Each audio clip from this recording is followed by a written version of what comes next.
मुझे नहीं पता था दुनिया क्या होती है। मुझे अपना नाम भी नहीं पता था। मुझे बस इतना याद है कि वो गर्मी थी, माँ की गर्मी।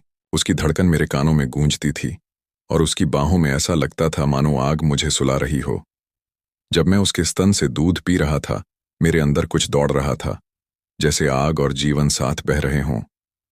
वो मेरी पहली याद है और शायद आखिरी बार जब मैंने खुद को सुरक्षित महसूस किया, क्योंकि तभी आकाश चीखा, गर्जनें, चिल्लाहटें और एक काली धातु की गंध। ड्रैगन हंटर आ गए थे। मेरी माँ ने मुझे नीचे रखा, एक ज्वालामुखी जैसे पालने में, और दरवाजे की ओर बढ़ी। उसकी चाल में डर नहीं था। वो सिर्फ माँ नहीं थी, वो इस जमीन की रानी थी। दरवाजे टूटे। धातु के कपड़ों में दर्जनों शिकारी अंदर आए। उनकी आंखों में लज्जा नहीं, बस नफरत थी। माँ ने अपने रूप को बदला, विशाल अग्नि ड्रैगन में। पूरा महल उसकी लपटों से जल उठा। वो लड़ी, तलवारों से, जादू से, आंधी से, लेकिन वो बहुत थे और बहुत प्रशिक्षित।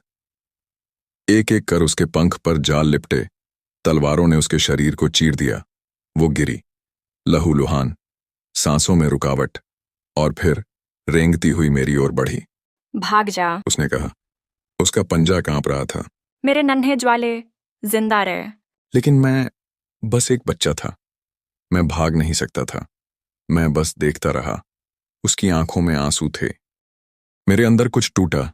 नहीं, ये हड्डी नहीं थी, ये कुछ और था। जैसे कोई दरवाजा खुल गया हो। मेरे शरीर से रोशनी फूटी। न पूरी आग थी, न पूरी धरती, दोनों का संगम।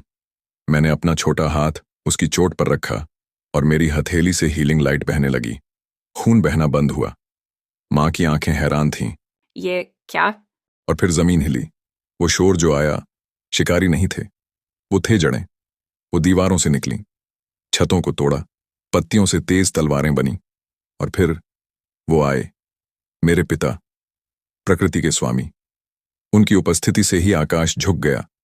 हरे और भूरे रंग के विशाल पंख, शरीर पर चमकती लताओं जैसी शिराएं, आंखों में युद्धों का इतिहास। एक शब्द कहा उन्होंने, छोड़ दो। जो भी बचा था भागने लगा, मगर देर हो चुकी थी। जड़ें उन्हें जीवित निगल गईं। उन्होंने माँ को देखा, मुझे देखा, और चुपचाप आगे बढ़े। वो जाग चुका है। जहां प्यार जले और प्रकृति जागे, वहीं से शुरू होती है एक नई कहानी। धन्यवाद इस जादुई सफर में साथ देने के लिए। मैं हूं AI ड्रीम केप वाईटी, और अगली कल्पना में फिर मिलेंगे।